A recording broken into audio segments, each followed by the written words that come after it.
Salut tout le monde! On est content de vous voir aujourd'hui et de vous présenter ce super épisode qu'on vient de tourner avec Tanisha.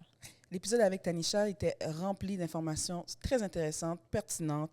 On a regardé différents concepts pour comprendre qu'est-ce qui se passe au niveau de l'identité, au niveau des valeurs familiales, au niveau de différentes recherches qui existent sur le sujet, ici même, à Montréal, au Québec, au Canada.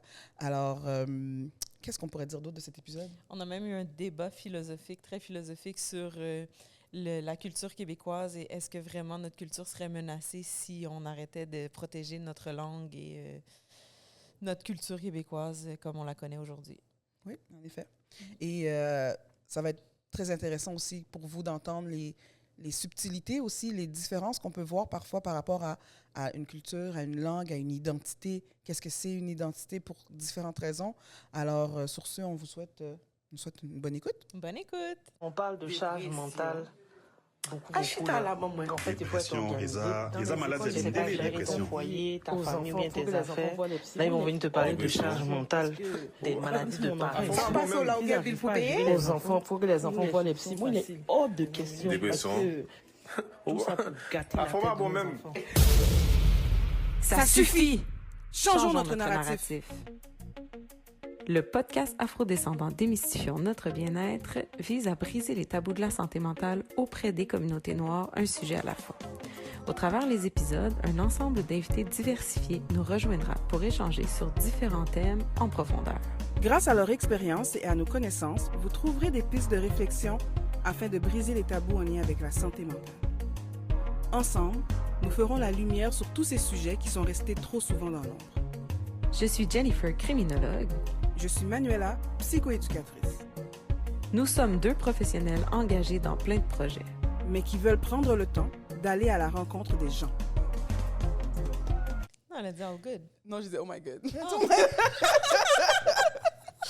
Bon, ben voilà, on commence avec un beau rire. Donc aujourd'hui, on reçoit sur notre plateau Tanisha. C'est un nom que j'aime vraiment beaucoup, je tiens à le mentionner. Tu sais que je voulais appeler mes enfants, ma fille Tamisha, mon chum m'a pas voulu, mais Tamisha, Tanisha, Tanika, Tamika, c'est tous des noms que Ah ouais? Que j'aime Pour beaucoup. quelle raison il n'a pas voulu? Sais-tu? je me souviens plus. Non? Mais Ok. c'était pas dans ses choix. Non, c'est correct. Je suis une parenthèse de ma vie pour des noms qu'on n'a pas voulu. Bref, oui, en effet, Tanisha, tu as un très beau nom. Bienvenue au podcast aujourd'hui. Merci. Alors, Tanisha, qu'est-ce qu'il faut dire de toi? Je pense qu'il faut le dire que tu fais présentement un baccalauréat avec honneur en psychologie à McGill. Exact. Et tu as fait une mineure en... Il faut que je le dise comme il faut, hein? En sciences sociales de la médecine. Exactement. Ah ouais, d'accord. Exact. Et présentement, tu fais des études avec une thèse, tu es avec un laboratoire. J'aimerais que tu nous en parles un peu plus pour qu'on puisse comprendre qui tu es. Oui, donc c'est ça, tu l'as bien dit. Donc oui, je suis étudiante au baccalauréat en psychologie à McGill. Et je fais aussi la mineure, comme tu l'as dit. Puis mon laboratoire, il s'appelle le CDS Lab, mais la version longue, c'est Cultural Developmental Science Lab. Puis en gros, ce laboratoire-là, on est très intéressé aux groupes marginalisés, donc tout ce qui a trait de leur santé mentale, leur expérience avec la discrimination, la résistance, la résilience. Donc tout cela, ça nous intéresse, puis vraiment tous les groupes marginalisés. Et donc c'est ça, présentement on a une étude, mais j'imagine que j'en parlerai un peu plus en détail. Tu peux y aller. Ouais, ok, Tu lâches parfait. pas l'autre. Ouais. Donc, présentement, on a une étude en cours qui est sur les adolescents noirs du Québec spécifiquement. Oh oui, je je ouais. pense que j'ai déjà reçu des pamphlets de ça. Oui, J'ai donné à tout le monde que Pour j'étais vrai? comme, Oh ouais, my pense God, ça, pense ça. yeah. Donc, c'est ça. Donc, les jeunes à partir de 13 à 17 ans. Puis, en fait, ils vont... Mais c'est eux et leurs parents aussi. Puis, en gros, c'est un sondage en ligne, rémunéré. Très important de le mentionner. Donc, le jeune gagne 45 $ pour le faire et le parent 30 $. Et en gros, ils vont répondre à des questions par rapport à exactement la résilience, la résistance culturelle. Donc, c'est quoi un peu leur mécanisme, leur stratégie lorsqu'ils font face à des situations plus difficiles, est-ce qu'ils ont déjà vécu de la discrimination, comment le parent, il gère ça, puis de la perspective du jeune, mais aussi du parent. Donc, on touche un peu à tout ça. J'ai fait tellement de recrutement, là, ça va faire 1 an. Donc, on fait un peu... je vais partout dans des événements, etc. Puis, on essaie d'en parler de l'étude. Puis, on essaie d'avoir le plus de personnes possible. On est bientôt à notre maximum, là. Donc, d'ici la fin de l'année, on espère avoir le nombre total. C'est quand même atypique pour une étudiante au bac de faire une thèse. Oui, j'avoue. Donc, ça, c'est à cause que je suis en honneur. Donc, à cause que je suis à McGill, donc ce serait honors. Mais qu'est-ce que ça fait, c'est que j'ai la chance... Donc, j'ai déjà fait une première thèse l'année passée. Donc là, je suis à ma 3e année de baccalauréat. Donc, je vais graduer au printemps. Puis, donc, c'est ça. Donc, à ma 2e année, désolée, j'ai fait ma première thèse. Donc, j'avais un séminaire, puis on nous a vraiment juste appris comment on fait une recherche. Hein. Donc, que ce soit la partie de la littérature, comment, c'est ça, chercher qu'est-ce que la littérature, elle dit, en fait, sur notre sujet. Ensuite, l'aspect statistique. Donc là, j'ai appris à, pas nécessairement coder, mais juste tout l'aspect statistique, là, et tout. Puis ensuite, de trouver la discussion, donc la partie de faire des liens avec qu'est-ce que moi j'ai trouvé, qu'est-ce que la littérature, elle dit. Puis, c'est ça, le but, en fait, qu'on fait une recherche, c'est d'avancer, hein, la science. Donc, avec ce que j'ai recherché, ce que j'ai trouvé, je veux dire, qu'est-ce que ça apporte, en fait, à la science et tout. Donc, c'est comme, parce que thèse, d'habitude, les gens, quand ils font une thèse, mettons, au doctorat, c'est comme super long, évidemment. Oui. Mais là, comme toi, c'est comme des mini-thèses ou des parties de thèse d'étudiants ou de professeurs qui font des recherches. Tu fais comme une partie. Comment ça fonctionne? Oui, ça dépend, hein, parce que, on va dire, moi, chaque lab, chaque professeur, selon... plein de facteurs, ils font ça un peu différemment. Moi, ça tombe que le superviseur que j'ai, donc mon professeur, lui, il n'a pas de problème à ce qu'on fasse un sujet qui nous intéresse, nous, mais qui a un rapport avec ce que lui, il fait. Donc, vraiment l'aspect, comme je vous ai dit, les groupes marginalisés. Donc là, justement, qu'est-ce que moi je fais présentement? C'est une étude sur les liens entre l'identité ethnique et raciale et les valeurs familiales, culturelles familiales. Et je regarde ça sur 2 groupes, donc les Noirs et les personnes avec des origines latines, parce que c'est un domaine de recherche qui a été énormément regardé chez les Latinos, parce que le familisme, c'est une des valeurs qui est vraiment retrouvée chez eux. Mais moi, j'étais intéressée parce que personnellement, quand j'étais dans les cours, etc., je voyais que je me rejoignais en fait dans ce qu'ils disaient. Puis je me disais, moi, je pense qu'il y a ça aussi chez les Noirs. Puis j'aimerais voir un peu, c'est quoi les différences. Peut-être que, oui, le niveau de familisme est plus haut peut-être chez la personne latine, mais je pense qu'il y a quand même quelque chose à voir chez les groupes d'origine qui sont noirs. Puis aussi, il y a un petit extra, parce que moi, je pense que c'est toujours important de ne pas mettre tout le monde dans le même sac. Donc, être noir, il y a plein de noirs, hein, si on veut. Donc, une personne caribéenne, une personne qui vient d'un pays d'Afrique, puis une personne qui serait peut-être, on va dire, afro-américain ou genre canadien, qui se considère vraiment juste noir. Est-ce qu'il y a des différences entre ces différents groupes-là? Même affaire pour les Latinos. Est-ce que une personne qui viendrait du Mexique, est-ce que c'est la même chose que peut-être un Cubain, par exemple? Donc, ça aussi, je vais regarder ces petites différences-là. Mais oui, juste pour revenir avec ce que tu m'as dit, c'est une petite thèse. Donc, la première que j'avais faite, elle était d'environ 10 de pages, comme un petit article. Là, et tout. Donc, ce n'est pas vraiment une thèse sur 4 ans ou quoi que ce soit, comme on va dire qu'on va retrouver au doctorat. Mais on appelle ça quand même une thèse parce que c'est quand même une thèse. C'est une thèse. C'est quand même une thèse. J'ai une autre question avec ce que tu as dit. Oui. C'est mon mood d'aujourd'hui, là. Mais tu dis que tu fais des recherches sur les personnes latinos. Oui. Tu fais les recherches sur les personnes noires. Dans quelle catégorie tu classes les Dominicains? Voilà, c'est tellement intéressant que tu me poses cette question-là parce qu'on est arrivé, c'est pas vraiment un dilemme, là, mais on était comme, techniquement, on va dire Cuba, République dominicaine, c'est dans les Caraïbes. Mais là, nous, quand on avait commencé à, un peu comme coder, les différents groupes, on avait fait que le groupe des Caribéens, c'était avec les Noirs. Mais là, moi, je leur ai relevé le fait que, c'est parce que, on va dire, une personne qui vient de la République dominicaine, Cuba ou les autres pays, on va dire, latinos, mais qui sont dans les Caraïbes, c'est qu'est-ce qu'on fait avec eux? Parce que je sens que, tu sais, leur identité, il y a l'aspect caribéen, mais oui, c'est vrai que, je veux dire, ils parlent espagnol, ils ont la culture latine. Donc là, nous, qu'est-ce qu'on a fait? Encore, je suis en train de faire mes statistiques, donc on n'a pas encore les résultats, donc peut-être je vais vous donner un update d'ici là.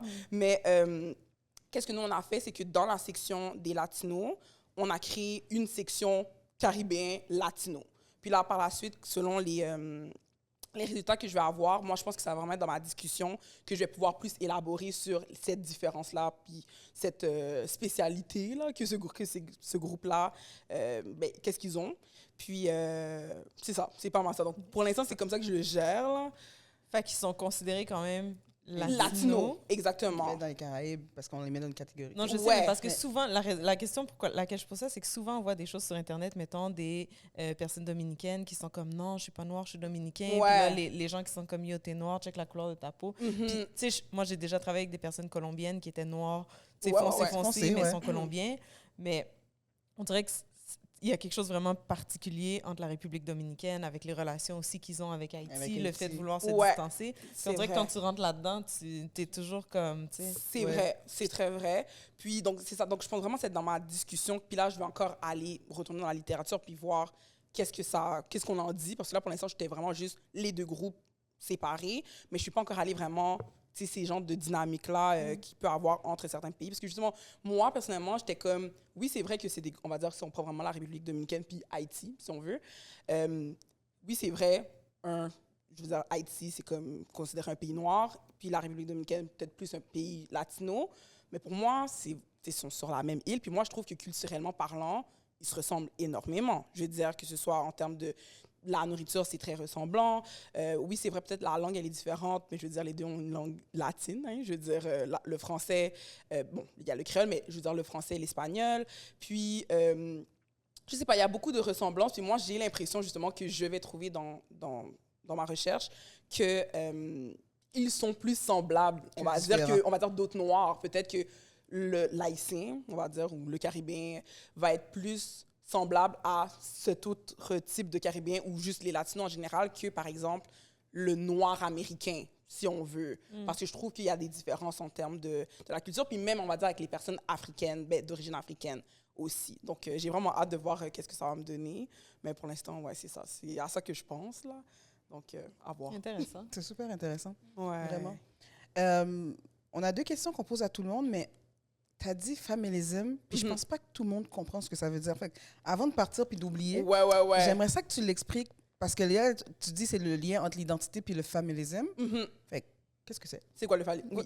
Donc, le familisme, donc c'est en fait les valeurs culturelles, valeurs familiales, puis je pense que ça va être plus facile de l'expliquer avec des exemples. Donc, par exemple, souvent, on va dire dans les items, on appelle ça, là, dans un sondage, ils vont dire, on va demander à quel point tu es en accord ou en désaccord avec tel item, je sais pas, j'imagine item. Item, c'est un critère. C'est ça, item. voilà.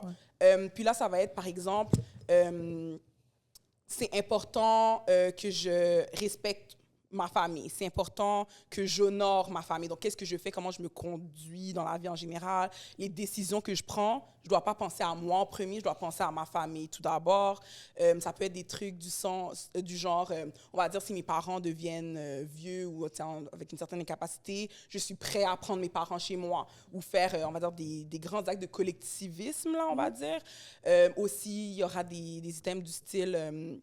si la personne, ils ont plusieurs frères et sœurs, puis on va dire c'est la personne le plus grand, l'aîné exactement, ben je prends soin, comme j'ai un devoir en fait de prendre soin des plus jeunes pour aider la famille et tout. Donc c'est vraiment ça. Qu'est-ce que je veux dire par familisme? Puis quand je parle de l'identité ethnique raciale, moi, parce qu'il y a plusieurs je ne vais pas dire un anglicisme, mais genre, il y a plusieurs aspects, voilà. Il y a plusieurs aspects dans l'identité ethnique et raciale. Et moi, spécifiquement, je m'intéresse à l'aspect de la centralité. Donc, à quel point ton identité ethnique et raciale est centrale à toi. Donc, moi, c'est ça le niveau que je vais regarder. Donc, pour mes hypothèses, c'est genre... si une personne, pour elle, c'est très important, on va dire, d'être noire. Comme c'est quelque chose qui est fort dans leur identité, quand on va dire la première chose la personne va se présenter, ça va être de le mentionner, on va dire, leur ethnicité ou leur race ou quoi que ce soit.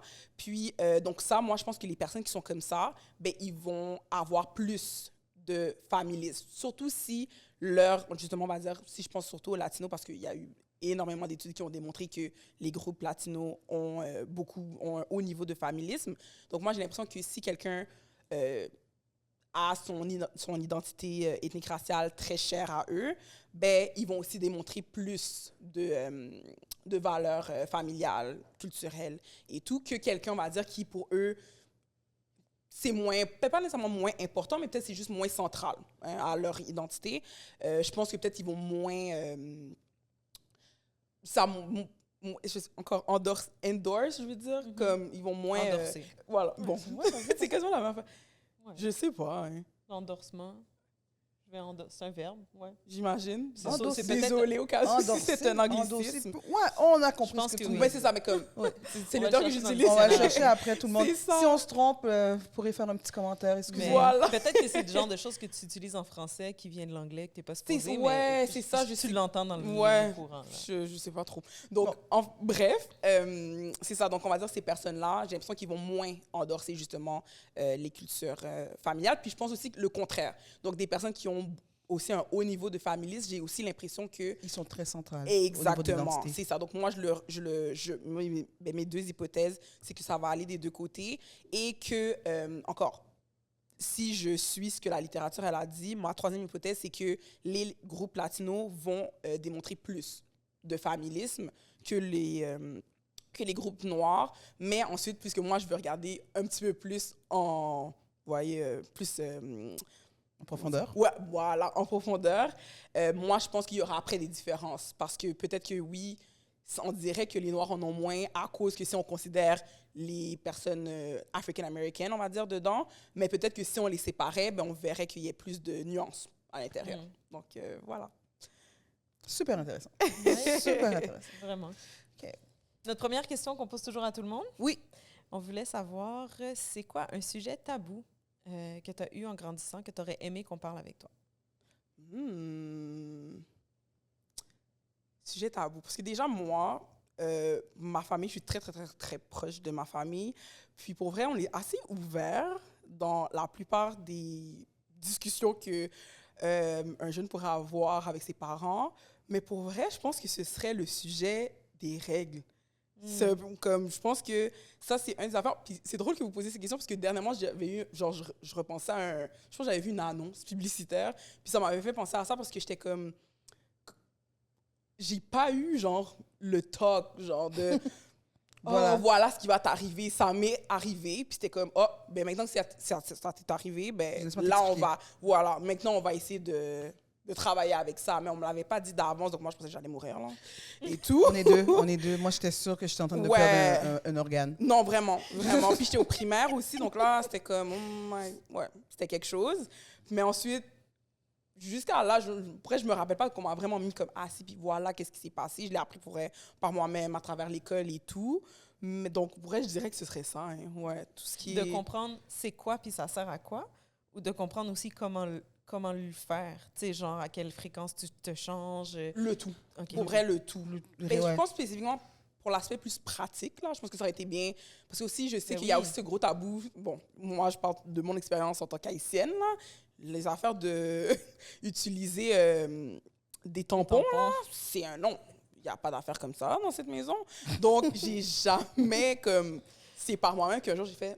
laisse-moi voir à quoi ça sert. Puis, tu sais, on m'a pas appris comment en mettre, comment l'utiliser, quoi que ce soit. Donc, je pense que j'aurais aimé peut-être cette ouverture d'esprit-là, malgré que peut-être que, je sais pas, ma mère, elle veut pas en utiliser. Regarde, c'est ses choix, mais je veux dire, au moins, donne-moi les options. Puis après, moi, je ferai ma décision de mon côté. Donc, je pense que je dirais ça pour vrai. Ouais. Parce qu'après, à part ça, que ce soit, on va dire, en relation, ou, tu sais, que ça pourrait être de discrimination, genre, tu sais, mes émotions, quoi que ce soit, ça, il n'y a vraiment pas eu de problème au niveau de ma famille. Mais les règles, pour vrai, c'est passé incognito. Mais c'est vrai. Ouais. C'est aussi une marque.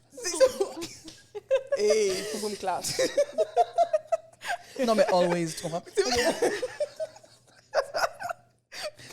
Ils nous payent même pas. Je sais, ils nous payent pas. Mais qu'est-ce que j'allais dire? Mais c'est vrai, surtout quand ça arrive au primaire, que tu es plus jeune. Tu sais, moi, je trouve que c'est vrai qu'on n'en parlait pas beaucoup, là. Non. Puis là, je vois, tu sais, mettons, je suis des profs ou je vois des affaires comme ça. Je vois du monde qui, ouvertement, sont comme dans leur story. « Oh, aujourd'hui, je viens de commencer à avoir mes règles. Nanana. J'en parle avec mes étudiants. » Puis je suis comme « Oh, ouais. » C'est comme ça maintenant. Mais tu sais, mais c'est bien que ce soit comme ça parce que justement, il faut normaliser. Moi, je me souviens, on avait fait on était en secondaire 2 ou en secondaire 3, là. Puis le prof de formation personnelle et sociale, FPS, pour ceux qui connaissent. Qui sont de notre génération. Ouais, c'est ça. Il nous expliquait, genre, à quelle fréquence changer la serviette. Mais ça, c'est intéressant. Puis, tu sais, comme, il faisait un sondage, mettons, puis là, les gens étaient comme... Tout le monde était mal à l'aise, personne ne savait quoi répondre. Puis là, t'étais comme... Puis là, il était comme, tu sais, j'imagine que c'est normal pour vous, quand vous avez un tel débit, un tel flux, bien, vous changez plus souvent, mais tu sais, il faut penser aussi aux dernières journées, quand c'est juste des petites pertes, tu veux pas garder... Puis là, j'étais comme, ah ouais! Puis tu sais, tout le monde était comme, personne n'avait réfléchi à ça, personne nous avait expliqué ça ou nous avait dit ça avant ce prof-là en secondaire 3, tu sais. Mais c'est vrai que c'est pas quelque chose que les gens vont aller faire, là. Tu sais, ma mère était comme, chaque fois que tu vas aux toilettes, tu te laves, tu sais, elle m'a donné comme des bases, mais je veux dire, d'expliquer tout, mettons, en détail ou de dire c'est quoi les conséquences, de vraiment parler ouvertement puis de répondre aux questions, on dirait que c'était pas... C'est un bon tabou. C'est un bon tabou parce que moi, je pense pas qu'il y a personne qui lit la boîte. Ouais. Non, mais... Ben, je l'ai jamais lu, donc je suis la première. Moi, j'ai lu le papier des tampons un moment donné. Puis là, j'ai vu les affaires de... Tu sais, ils te préviennent pour le choc toxique. Oui, le choc toxique, puis ci, puis ça. Puis j'étais comme, ouais, j'aurais pas dû lire. C'est vrai, c'est un bon tabou. OK. Deuxième question. Je vais tousser avant.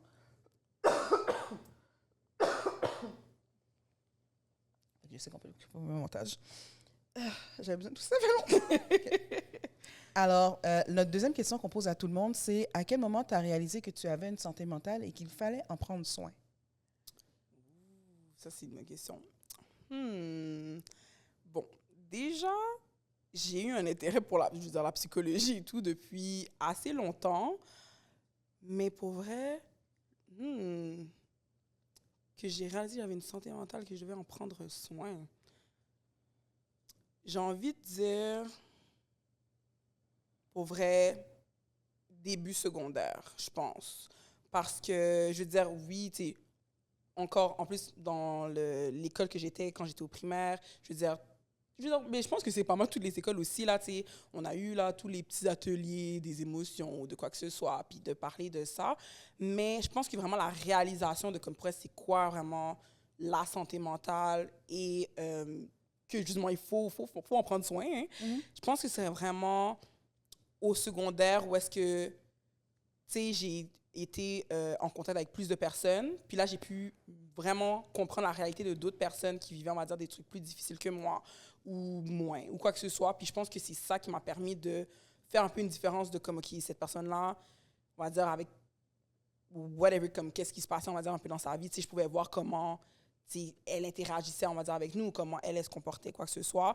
Puis là, quand je faisais des parallèles, on va dire, avec moi, puis avec des trucs qui se passaient, on va dire, peut-être chez moi ou quoi que ce soit dans mon entourage, puis comment ça m'affectait, puis ça affectait aussi mes relations. Je pense que c'est ça qui m'a fait faire comme, OK, comme quand je voyais, là, on va dire, quelqu'un de triste, ça me donnait envie de, tu sais, je veux l'aider. Mais là, comme moi aussi, j'étais triste, comme, mais moi aussi, j'ai besoin, tu sais, d'aide, puis de faire attention à moi-même. Donc, ouais, je dirais peut-être, tu sais, secondaire 1, secondaire 2, là, où est-ce que là, il y a plus de clics d'amis, etc. Puis j'ai réussi à faire ces petits parallèles-là et tout. Je dirais plus spécifiquement. Puis en même temps, j'avais cet amour-là de, comme, juste comprendre les gens. Comme ça, c'est vraiment mon... je pense que si on devait me mettre un titre, là, genre, je veux comprendre les gens. Comme moi, là, je suis vraiment le pourquoi du comment. Parce que tout, comme... Tu sais, tout le monde a une manière d'agir et tout. Puis je suis comme... Mais il y a une raison pourquoi. Tu sais, des fois, il y a des gens qui sont très... Tu devrais juste pas agir comme ça. OK, oui, peut-être. Mais pourquoi la personne, à la base, tu sais, un peu, elle agit comme ça, quoi que ce soit. Donc moi, c'est beaucoup ça qui m'a toujours intéressée. Puis je pense que c'est qu'est-ce qui m'a un peu poussée à aller en psychologie au jour d'aujourd'hui. Donc, ouais, je dirais vraiment ça. Secondaire 1, secondaire 2. Ouais. Bien. Puis là, on a fait une longue introduction, un long détour. On a déjà parlé de qu'est-ce qu'on veut parler aujourd'hui. Oui. Mais en fait, on voulait justement que tu viennes un petit peu parler avec nous de tes études, des constats que tu fais, de pourquoi c'est important. Puis, c'est ça. Mais moi, déjà, au départ, j'aimerais savoir, avant de faire cette thèse-là, l'autre thèse d'avant que tu avais faite, c'était sur quel sujet? OK. La thèse d'avant, elle était aussi sur... non, elle était sur... Ça fait juste un an, là. En plus, je suis tellement dans la nouvelle que, comme pour je l'ai mis de côté, là. Mais l'autre, je m'intéressais au biculturalisme. Donc, je sais pas si... Ouais. Donc, puis biculturalisme... Parce que oui, je veux dire, il y a, on va dire, les personnes qui ont de multiples ethnicités. Mais moi, c'était spécifiquement le biculturalisme dans le style, on va dire, moi, je suis d'origine haïtienne, mais je suis née au Canada, ou comme je veux dire, j'ai grandi au Canada. Donc, ça me crée aussi une double culture. Hein. Je dois m'adapter à ma culture haïtienne, mais aussi à la culture du Québec et du Canada. Donc là, moi-même, moi, j'avais aussi rajouté cet aspect-là, parce que oui, il y a le Canada, mais... Le fait qu'on vit au Québec, c'est très spécial aussi que juste vivre, on va dire, à un autre endroit au Canada. Donc, c'est ça. Donc, en fait, je regardais c'était quoi l'effet d'être biculturel sur la dépression et l'anxiété. Ouais, donc je regardais ça. Puis spécifiquement... Je veux la lire. Tu peux me l'envoyer? Ah ouais? Oui, oui, je te l'enverrai. Mais comment on dit ça? Les personnes là, que j'avais utilisées pour faire mon étude, c'était des personnes à l'université, spécifiquement à McGill, parce que la base de données qu'on a utilisée, c'était, en tout cas, c'est comme un pool of participants, whatever. Puis c'était eux à McGill. Donc là, moi, c'est un peu spécifique à ça. Là. Donc, littéralement, je pense que mon titre, c'est ça, genre, comment être biculturel affecte la santé mentale, spécifiquement dépression et anxiété, des jeunes étudiants, spécifiquement. Donc, ouais. Mais comme tes échantillons, comme tes thèses sont comme plus petites, ton échantillon ne doit pas être aussi grand. Pour vrai? Oui. Oui, mais c'est pas moi qui les a fait. Comme, à cause que, justement, je fais partie de ce laboratoire-là, gracieuseté du CDS Lab, ils me permettent d'utiliser, en fait, leurs échantillons, parce qu'eux, on va dire, ils font plein de sondages, mais ensuite, il faut qu'on mettre un sens. Hein. On veut mettre un sens à tous ces résultats. Puis c'est là que nous, on vient. Donc, nous, les jeunes, les étudiants en thèse, on vient, OK, bon, moi, ça m'intéresse telle échelle. OK, on a déjà tel sondage de fait. Maintenant, je vais vous expliquer qu'est-ce que ça veut dire, en fait, qu'est-ce qu'on a eu ces numéros-là. Donc, l'échantillon des étudiants, je pense que j'avais un bon... Je pense que eux, c'était plus de 600 élèves, j'ai envie de dire. Ah, quand même. Ouais. Puis, lui que j'ai présentement, ça, c'est pas les étudiants, par contre. Celui-là, c'était un autre...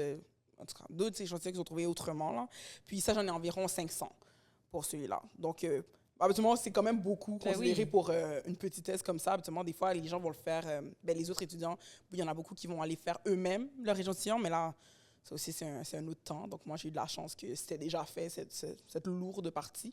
Puis, je suis juste directement allée dans l'aspect pas résultat, mais genre analyser qu'est-ce que j'avais et tout. Donc, fait que dans le fond, le laboratoire, c'est comme un endroit où est-ce qu'il y a plein de données. Puis, vous prenez ces données-là pour les comprendre, faire un sens, exactement, les analyser, etc. C'est ça. Mais pour les personnes qui ont des thèses. Parce qu'il y a plein d'autres personnes, on a des volontaires qui sont là puis qui aident, eux, avec l'étude que je parlais au début, là, sur les adolescents. Ça, c'est l'étude principale du lab. Donc là, ça, c'est pas mon... Bon, peut-être que mon nom va apparaître dans cet article-là, je ne sais pas. J'ai tellement fait quand même. J'ai fait beaucoup pour cette...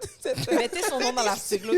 Mettez son nom dans l'article. Put your name. Mais, je veux dire ça, on a vraiment de tout, là. On va dire des élèves comme moi qui sont en honneur, qui font justement une thèse comme ça. Il y en a d'autres qui ont juste fait le choix de faire une thèse comme ça. Il y en a d'autres, c'est vraiment juste en termes de... Ils veulent donner des heures, faire du bénévolat et tout. Donc, ils aident, on va dire, en termes de recrutement. Comme je vous ai dit, qu'on doit vraiment aller demander aux gens, s'il vous plaît, venez faire notre étude et tout. Ça peut être en termes de plein d'affaires. Donc, oui, il y a cet aspect il y a déjà une base de données, mais c'est vraiment plus grand que ça aussi. Dans mon lab, mon prof, qui est très important pour lui, c'est qu'on apprenne à lire scientifiquement, parce que c'est pas évident pour tout le monde. Puis, donc, chaque semaine, on a des articles. Puis, on lit les articles, puis on comprend les articles. Puis, ça, c'est vraiment un truc qui est intéressant, puis que j'aime beaucoup qu'on fait. Là. Elle a dit c'est un truc qui est intéressant. Elle l'a vraiment dit avec le sourire, là. Est-ce que tu sais pour combien de personnes c'est le pire truc ever? Non, mais pour vrai, encore une fois, je pense que c'est à cause des sujets qu'on parle. C'est des sujets qui nous rejoignent. Genre, le dernier qu'on a fait, là, le dernier article, c'était sur... on va justement les groupes minoritaires. Puis, justement l'accès à l'éducation, puis c'est quoi les barrières qu'on a en fait. Donc, tu sais, on se rejoint dans les trucs qu'on lit et tout, puis les personnes qui choisissent nos articles, c'est les grad students, genre eux qui sont au doctorat présentement. Donc, eux aussi, je veux dire, je sais pas. Donc, c'est pas juste genre, on va dire, je vais lire sur, je sais pas, là, les rats, puis comme qu'est-ce qui se passe dans leur crâne, puis qui fait que, comme on va dire, tel neurone. Ça, j'avoue que ce serait peut-être moins palpitant là, à lire, mais je pense que les sujets que nous, on a, plus que ça m'intéresse, ça le rend plus facile. Puis, j'allais dire un autre truc qu'on faisait. Oui, un autre truc qui est très important, on veut... Donc, OK, oui, on absorbe plein de littérature et tout, mais on veut aussi la rendre accessible aux personnes qui n'ont pas, je veux dire, qui vont peut-être pas comprendre si on leur donnait des résultats, puis genre des longs mots, puis plein de numéros. Donc, nous, on fait qu'est-ce qu'on appelle des infographies, je pense, ouais. C'est ça. Donc, on va lire plusieurs articles, puis on va faire des belles infographies avec des images, puis genre des mots plus faciles, puis on les rend plus accessibles à la communauté aussi. Donc, ça aussi, je trouve que c'est un truc très important, puis qui sert. Donc, c'est pour ça aussi là, que j'aime lire les articles et tout. C'est super intéressant. Oui. Mais là, moi, je veux savoir, la thèse, la première, oui. Finalement, est-ce que c'est un effet d'être le biculturalisme? Depuis tout à l'heure, je suis J'avoue, c'est vrai, je n'ai même pas dit les résultats. Elle est terminée. Donc, encore, malheureusement, j'avais eu aucun résultat qui était significatif. Ouais, significatif, exactement. Mais je pense qu'il y a la raison derrière ça, je pense que ça avait un rapport avec les gens sur qui je l'ai fait. Tu sais, j'avais un groupe très spécifique, c'était les étudiants à McGill, de tout type combiné. Hein, je veux dire, c'était pas juste en psychologie, par exemple. Là. Mais oui. Mais fallait que ce soit des étudiants comme avec une origine ethnique différente qui ont grandi au Québec pour que le bi... Oui, c'est ça. Ouais. Oui, ça, par contre, c'était un des critères. C'est quand même tous des étudiants à l'université. Ouais, puis au Québec, puis là, justement, il y avait l'aspect de le Québec que moi, j'ai justement parlé dans ma discussion, puis j'étais comme, peut-être que ça a joué un rôle parce que la personne n'était pas seulement biculturelle, hein, ça devient plus que deux dans un sens. Parce que là, oui, parce que là aussi, c'est un peu long, là, parce que comme je regardais différents... parce que dans le biculturalisme, il y a différents types de biculturalisme. Donc, ça peut être quelqu'un qui a de la facilité à vraiment intégrer les deux cultures. Ça peut être quelqu'un qui décide de juste les avoir, mais vraiment juste en parallèle, par exemple. Donc, quand je suis avec mes amis, peut-être là, je suis canadienne, mais quand je suis avec ma famille, là, je deviens haïtienne, par exemple. Il y a aussi le type qui est, j'en prends une, puis l'autre, je la mets plus de côté. Donc là, il y avait tout ça que j'ai pris en compte. Puis en plus, c'était aussi ma première. Donc là, on n'avait pas fait... il y a plusieurs facteurs que je n'ai pas pris en considération. Puis aussi, je pense que... une autre raison pourquoi mes résultats n'étaient pas significatifs, c'est que j'ai seulement regardé sur la dépression et l'anxiété, mais je pense que sur d'autres facteurs, ça aurait pu avoir des liens plus qui auraient emmené des résultats différents. Parce que peut-être que, encore, dans notre contexte, qui est très aussi, on est à Montréal, très multiculturel, peut-être que ça n'a pas autant un grand impact parce que je vois autour de moi plein de gens aussi qui sont comme moi, dans un sens, même si peut-être cette personne-là, elle est marocaine et canadienne, mais on a quand même des similarités parce qu'on est, comme tout le monde autour de nous, dans un sens, j'ai envie de dire, biculturel. Il y en a beaucoup. Donc, je pense que ça aussi, ça jouait un rôle. Là, je me suis dit, peut-être que si j'avais regardé des gens, on va dire, dans un milieu plus rural, donc toi, tu es biculturel, mais tous les gens autour de toi, pas du tout.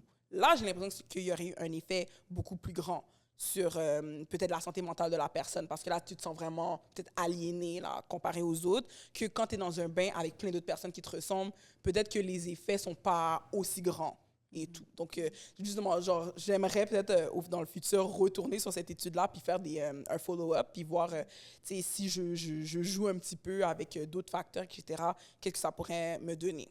Mais oui, non, malheureusement.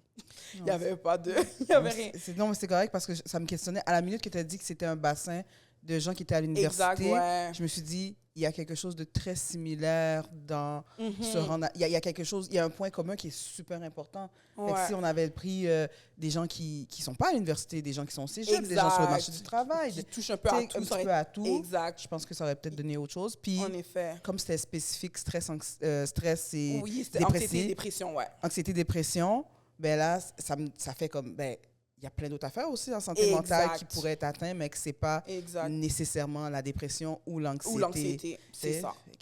Puis, Ben, ça me fait penser à... Tu sais, moi, ma pratique privée est basée, entre autres, sur les études du psychologue John Berry, qui a Ok. étudié à Montréal aussi, puis qui fait le phénomène de l'acclimatation. Fait que pour les immigrants de deuxième génération qui sont Oui. justement de deux cultures.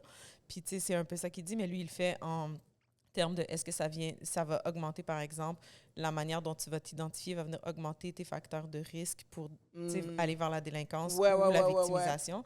Mais tu sais, ça, c'est un bon angle aussi là, tu sais, à évaluer, tu sais, de se dire, parce que c'est un peu comme tu disais tantôt, là, tu sais, il y a différents cadrans. Exact. Soit tu vas laisser une culture de côté, prendre l'autre, soit tu vas intégrer les deux, tu sais, puis dépendamment de dans quel cadran tu te situes, on considère qu'il y a plus de facteurs de risque parce qu'il y en a qui t'isolent davantage. Exact. Fait que, mais oui, c'est super intéressant. Puis là, tu vas voir que je pense que ça, on va juste pas arrêter parce qu'on aime beaucoup ce sujet. Mais ça dépend aussi c'est quoi l'autre culture. Oui. Parce que biculturalisme, où est-ce que je peux pas imaginer que quelqu'un qui me dit ben moi je suis né au Québec mais mes parents sont asiatiques va avoir les mêmes mécanismes que moi qui est né au Québec puis mes parents sont haïtiens. C'est vraiment intéressant que puis- tu dis ça. J'ai aussi regardé cet aspect-là de à quel point les deux cultures, ben, est-ce qu'ils se ressemblent ou ils se ressemblent pas? Est-ce que eux, c'est quoi la facilité justement de l'intégration? Parce qu'on va dire, si on prend, on va dire peut-être un pays qui aurait, on va dire un pays qui est musulman, on va dire, je vais prendre le Maroc, parce que c'est ça qui est dans ma tête. Peut-être que cette personne-là pourrait avoir un peu plus de difficultés à s'intégrer parce qu'il y a plus de clash entre ces deux cultures-là. Parce qu'on va dire qu'on pense au Québec, bon, étant Québec laïque, là, mais je veux dire qu'on pense aux origines du Québec ou quoi que ce soit, peut-être qu'on va dire, tu sais, il y a plusieurs trucs que, on va dire, quand ils vivaient dans leur pays, ou, tu sais, ça peut être aussi que la personne est née ici, mais je veux dire, quand on pense à juste le pays d'héritage, là, tu sais, que ce soit, on va dire, l'accès à la nourriture, on va dire, halal. Peut-être que dans le pays, ils ne pensaient pas à ce concept de « faut que ma nourriture soit halal » parce que tout est toujours halal, on va dire. Mais quand ils viennent ici, ben là, il faut qu'ils prennent en considération que ben non, je dois faire une distinction, je dois être plus pointilleux dans comment je navigue, on va dire, mon environnement ou des petits trucs comme ça qu'on va dire peut-être une autre deux cultures qui pourraient être, je sais pas moi, peut-être un pays latino et on va dire le Canada, peut-être que là, on va dire peut-être l'intégration serait peut-être plus facile parce qu'il n'y a pas cet aspect peut-être de religion qui est relié, on va dire, ou quoi que ce soit. Donc ça aussi, ça à prendre en considération, c'est vrai. Et tout. Mais reste que, tu sais, quand on parle des personnes qui sont nées ici d'une autre culture, je pense que c'est différent aussi en termes de génération. Oui, C'est ça aussi. parce que tu parles de la personne qui dans son pays, mangeait halal, Ouais, on va que j'ai pas dire. besoin de penser à ça. Mais si moi, j'arrive ici puis que j'ai un enfant, ben je vais dire à mon enfant, non, non, non, non. Ouais, Fait que là, c'est vrai, l'enfant... ça aussi, ça Mais ajoute dedans. cet enfant-là qui va grandir, s'il y a des enfants, il fera peut-être plus nécessairement cette distinction-là En où effet. il mettra pas nécessairement l'importance autant que son parent le mettait Exact. parce que lui, il a grandi là-dedans. Ouais. Fait que ça va pas avoir le même impact non plus. Ouais. Fait que, tu sais, C'est comme si que le vraiment biculturalisme, multifacette, là. ouais, Ouais, c'est ça, comme c'est- si s'estompait, ou comme si, tu le dis comme si il y a un moment, comme mes parents, on va dire qu'ils veulent me donner des valeurs très haïtiennes, on va dire. ok? Ouais. Puis là, moi, comme j'ai grandi ici, il y a certaines de ces valeurs-là, comme, je sais pas, j'ai une quantité de valeurs maximum que je peux mettre en numéro 1, ben il y en a quelques-unes que je vais mettre moins de l'avant, fait qu'il y aurait une culture qui disparaîtrait ou qui Ben, s'estomperait. Je ou sais qui pas se- si la culture s'estompe nécessairement, mais la différence, c'est que le parent qui a grandi ici dans ce biculturalisme-là comprend la réalité d'ici. Donc, des choses sur lesquelles c'était vraiment difficile avec ses parents parce que ses parents étaient comme non, ça se fait pas, non. Puis c'était des choses que le parent pouvait pas du tout voir, même dans son angle mort, parce que ça existait pas pour Ok. lui. Ben, lui est capable de le calculer puis de le voir. Ouais. Tu sais, est capable de dire, par exemple, ben, tu sais, ici, on fait telle fête que là-bas, on faisait pas. Ben, je vais fêter ma fête culturelle à moi aussi. Ben, je vais permettre à mon enfant, parce que je sais que c'est comme ça, d'aller à l'école puis de faire comme, ben, tu sais, tu peux fêter telle affaire. Ou, tu sais, les familles protestantes, mettons, là, tu sais, t'en as que ils arrivaient, ils fêtaient pas l'Halloween, mettons. Fait que tu restes à la maison, tu fais ci, tu fais ça. Puis là, tu vois, dans la deuxième génération, ils Ouais. fêtent pas plus l'Halloween. Mais Mais il n'empêche pas l'enfant d'aller à tu l'école. peux aller à l'école Ouais. cette journée-là, par exemple. Là, ils vont te donner des bonbons, ils vont faire ci. Ou quand ils sont petits, tu sais, les enfants, ils aiment se déguiser tout le temps.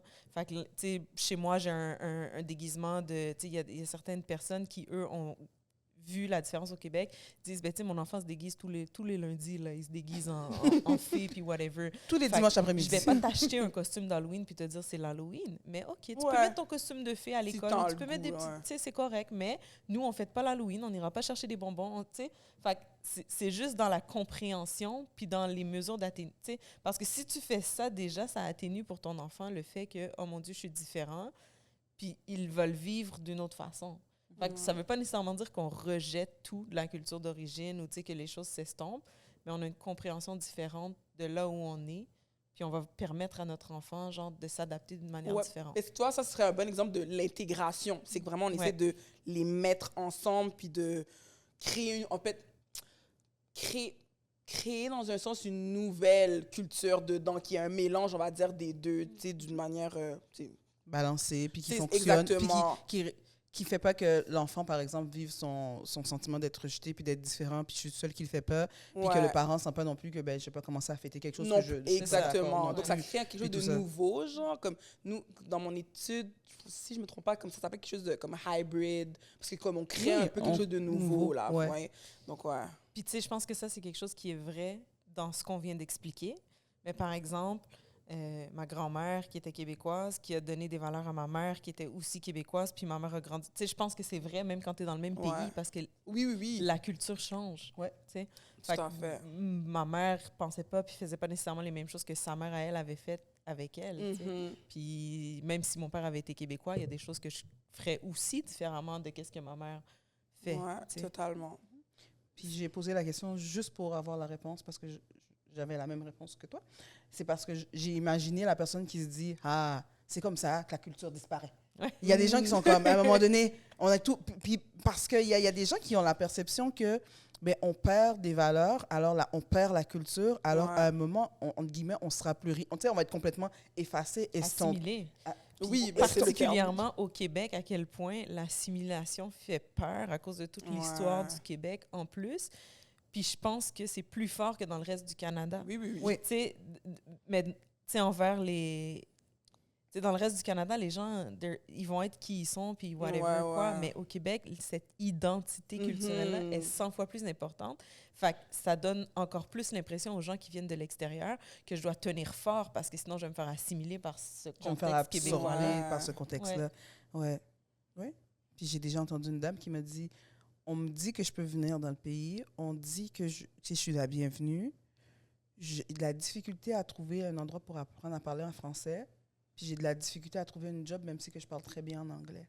Est-ce que j'étais bienvenue ou laissez-moi chez moi, tant qu'à me faire souffrir comme ça. Puis là, c'est dans un contexte communautaire, puis j'ai tellement été frappée par le « OK, wow ».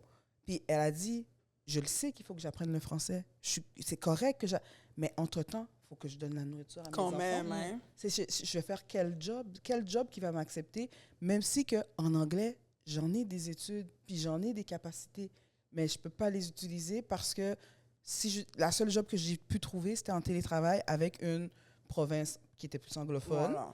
Puis là, cette compagnie-là a fermé. Puis là, je suis tellement mal... C'est comme... J'étais chez nous, puis je me disais, oh mon Dieu, je m'en vais pour une vie meilleure.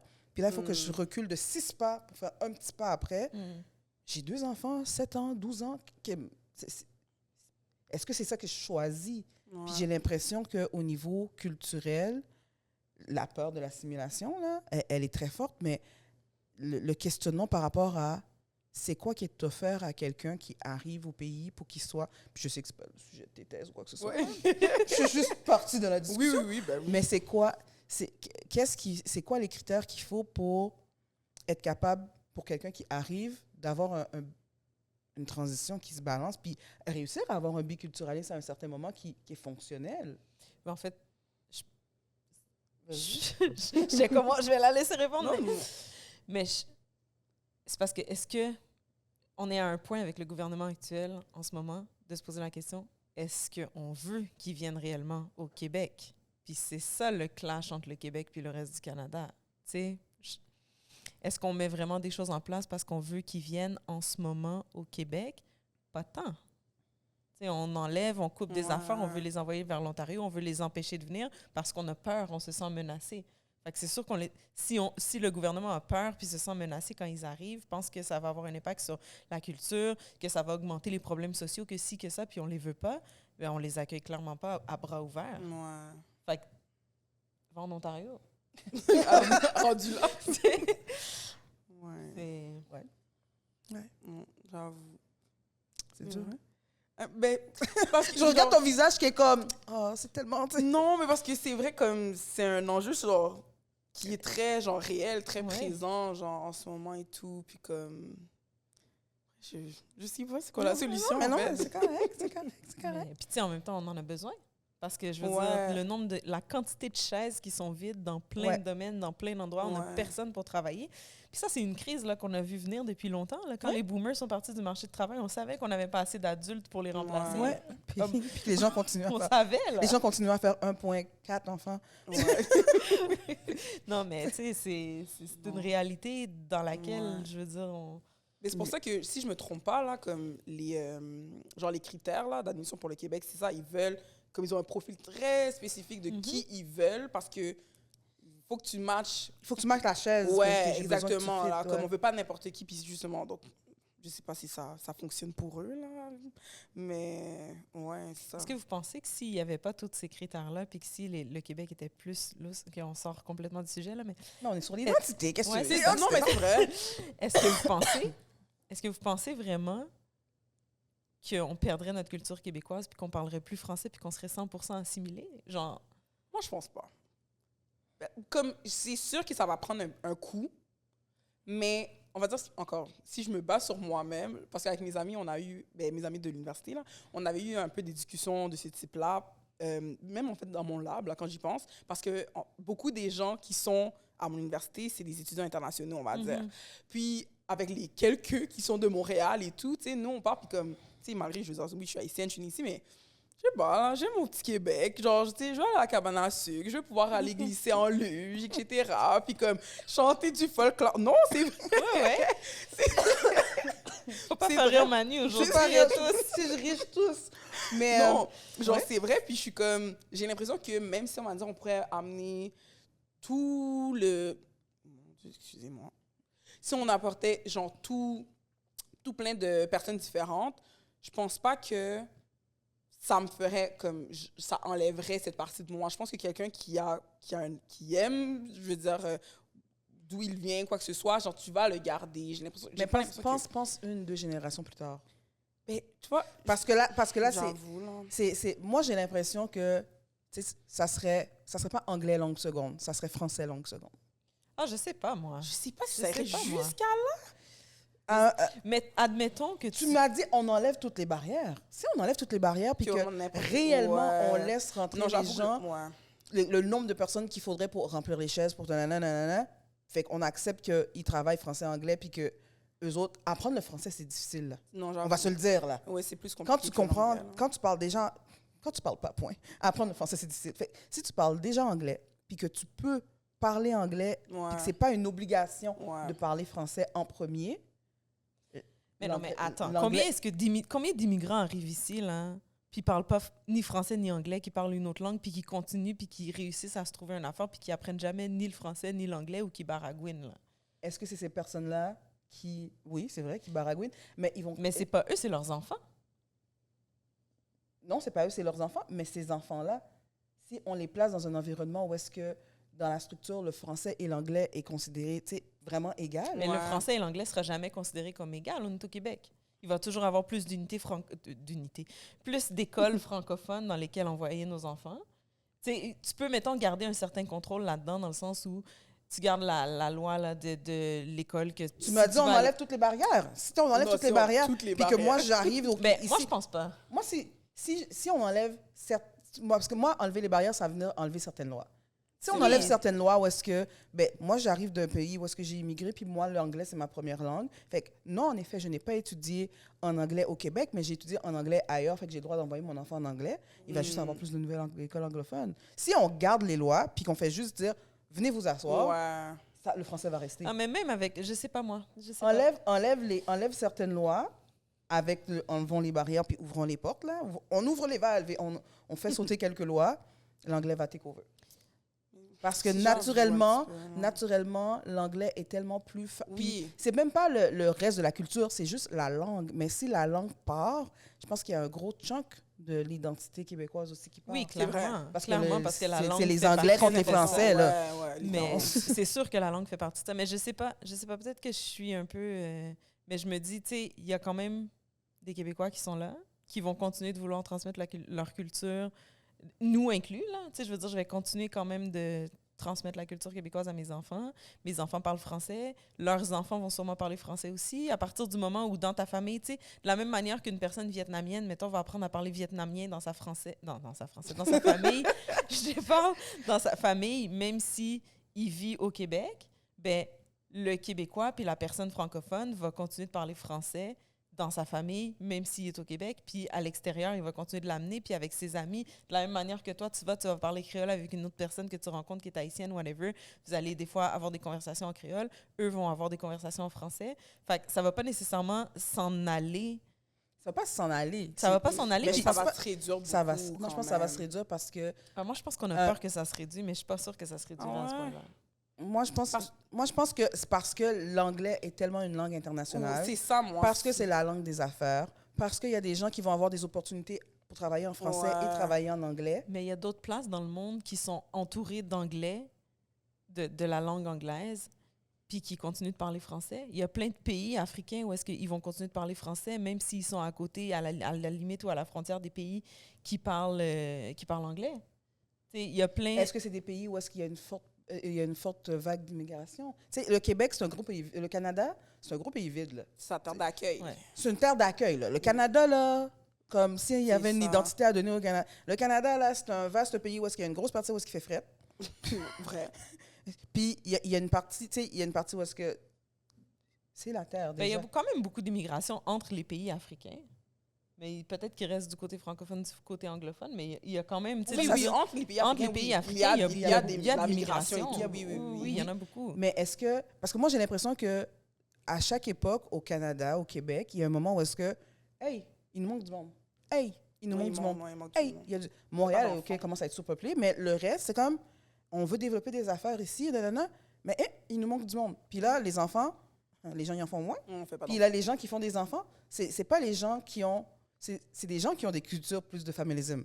Oui. C'est des gens qui sont C'est plus ça, dans l'idée... collectivisme. Dans le collectivisme, puis dans l'idée Ouais. de j'ai pas besoin d'avoir 150 000, ma femme a 150 000 pour qu'on ait le droit de faire 2 enfants dans cette famille-là. C'est des gens qui vont être comme on va s'arranger, on est entre nous, on est correct. Fait que si ces gens-là qui arrivent, ils arrivent avec l'anglais, puis qu'ils ont le droit de le garder, puis qu'ils font plus d'enfants. Oui, mais ils n'arriveront pas nécessairement avec l'anglais. Il y a plein de pays, puis il y a plein d'endroits où les gens viennent que c'est pas nécessairement l'anglais. Il n'y a pas juste l'anglais puis le français dans le monde. Il y a l'espagnol. Espagnol vrai, qui est l'espagnol aussi aussi, une langue latine suis que quand tu parles espagnol, tu parles presque français. Il y a toutes les langues créoles aussi françaises, que ce soit la Martinique, que ce soit ici. Il y a les Français de France. Il y a beaucoup d'immigration aussi de la France parce que c'est des gens qui parlent français. Il y a l'Afrique francophone. Il y en a beaucoup aussi. Il y a le Vietnam, l'Asie, les pays avec les langues slaves. Fait que c'est pas tout le monde qui va arriver, qui va parler anglais déjà à la base. Mais moi, je pense que c'est plus l'aspect de... Ça va être quoi le... OK, je viens avec ma langue, mais peut-être le default, genre, language, est-ce qu'ils vont aller vers le français ou l'anglais, s'ils ont le choix d'avoir les deux, à cause de l'aspect peut-être international de l'anglais, ils vont aller peut-être pour l'aspect d'opportunité. Peut-être qu'ils vont apprendre le français en même temps, genre, mais est-ce que ça va être, on va dire, avec la même fluidité, le même genre, je peux dire que je suis bilingue, français et quelque chose d'autre avec le temps? Je sais pas. Mais je sais pas, moi, si ça mourrait complètement. Non, c'est moi, sûr que non, ça moi, marche. je pense C'est pas. sûr et Mourir, certain que Moi, ça je pense marche. qu'on a marche. plus peur que d'autres choses. Moi, je pense qu'il continuerait d'avoir des grandes institutions francophones, même si il n'y a pas la loi 101. Moi, je pense qu'il continuerait d'avoir des gens qui apprennent le français. De la même manière qu'en ce moment, il y a des gens qui viennent au Québec puis qui ne l'apprennent pas, le français. Tu parlais d'une madame qui voulait, mais il y en a des gens qui ne veulent pas. Là. Moi, j'ai Ouais, il y en a travaillé avec Ouais. des enfants, des jeunes qui étaient ici, puis j'étais comme, mais comment ça se fait que tu ne parles pas français? Non, non, I don't want to know nothing about French. Ils ont 12 ans, ils sont nés ici. Fait que, je veux dire, il va toujours avoir les deux, mais il va toujours avoir des gens qui vont être fiers de venir au Québec puis de parler français. Puis je pense que ça va se contrebalancer. Moi, je balancer. pense qu'on a plus peur que d'autres choses, comme dans bien des sujets puis dans bien des affaires. On a-tu parlé de quoi on était censé parler aujourd'hui? là? Parce que c'est fini. Parce que c'est fini.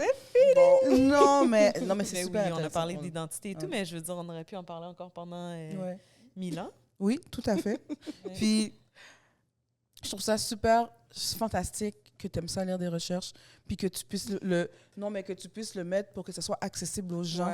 Parce qu'il y a tellement de personnes qui se disent « Ah, ça, c'est des affaires d'universitaires » ou « C'est pas pour nous », alors que le but, c'est de le faire pour que ce soit au service des gens et que ça serve à quelque chose. Ouais, c'est le but, hein, je veux dire. Qu'on fait de la recherche, c'est pour qu'après ça... C'est pas juste pour avoir l'air cool, je fais de la recherche. Non, pas du tout. Quand tu fais ça, mettons, tu fais ta recherche, puis tu veux le vulgariser. Oui. Quel médium tu utilises pour le faire connaître, une fois que c'est vulgarisé, là, tu fais comment pour que les gens s'y intéressent? Nous, dans le lab, déjà, on a une page Instagram. Oh my God, faut pas que je le manque, là. Je pense que c'est bien... Désolée. Je vérifie. On me permet. T'as le droit, t'as le droit. Parce que de toute façon, ça va être là qu'on est rendu. Tu vas dire où te suivre, où te trouver. OK. Donc, le Instagram du laboratoire, c'est le CDS Lab, L-A-B, McGill. M-C-G-I-L-L. Donc, CDS Lab, McGill. Donc là, dessus, on va mettre nos infographies. Et on a aussi, c'est moi en plus qui a créé l'activité, donc chaque semaine, chaque mercredi, c'est le mercredi mot, je l'ai appelé, je crée un nouveau mot, mais pas, je ne crée pas le mot, Intéressant. J'apporte un nouveau mot, puis je mets la définition, puis encore une définition facile, juste pour permettre aux gens d'avoir un plus grand vocabulaire sur différents sujets qui ont un rapport avec, oui, la psychologie, mais aussi l'aspect, encore, comme je vous ai dit, le focus sur les communautés marginalisées et tout. Donc sur Instagram, on peut trouver les infographies et aussi sur notre site web. Donc là aussi, il y a plein d'informations, que ce soit les différentes activités qu'on fait et tout, les membres, qu'est-ce qui se passe avec le lab et tout. Et ça se trouve au... Désolée. Mais en fait, non, on va le dire quand même, parce qu'on a un Linktree dans notre Instagram, donc vous allez être capable de tout retrouver de toute manière. Sur Instagram. Donc, sur Instagram. Instagram et Facebook. Donc, on est un peu sur tout, là. Parfait. Donc, vous allez être en mesure de nous retrouver. Puis tant que tu es là-dedans, tout. est-ce que tu veux aussi que les gens puissent te suivre sur tes plateformes à toi? Ou... Bon, présentement, je n'ai pas encore créé mon brand professionnel. Donc, je veux dire, s'il y a des gens qui sont intéressés, des questions, hein, que ce soit, bon, je ne sais pas qui va m'écouter, s'il y a des jeunes qui nous écoutent, des questions, que ce soit sur l'université en général, sur la psychologie, genre le cheminement, quoi que ce soit, sur notre lab hein, aussi, genre si vous avez le goût de aider, quoi que ce soit, vous pouvez aussi me retrouver sur mon Instagram, encore pas professionnel. Bientôt, le LinkedIn va s'en venir, donc je vais pouvoir promouvoir ça à la place, mais sur Instagram, c'est Tanisha, donc TANY.CHA. Donc 3A. Donc, comme je l'ai dit, mais de toute façon, on va te mettre en collaboration dans toutes les publications qu'on va faire. Parfait. Avec les gens donc voilà, c'est ça pour moi. Mais merci de nous avoir écoutés aujourd'hui, tout le monde. On se voit sur Patreon. Nous, vous allez nous suivre sur Instagram, Facebook, YouTube, TikTok et compagnie, Afrodescendant le podcast. Et bien sûr, vous allez vous abonner sur le Patreon pour aller voir c'est quoi les questions magnifiques du public qu'on a pour Tanisha aujourd'hui. Bye bye. Bye bye. Oh, bye.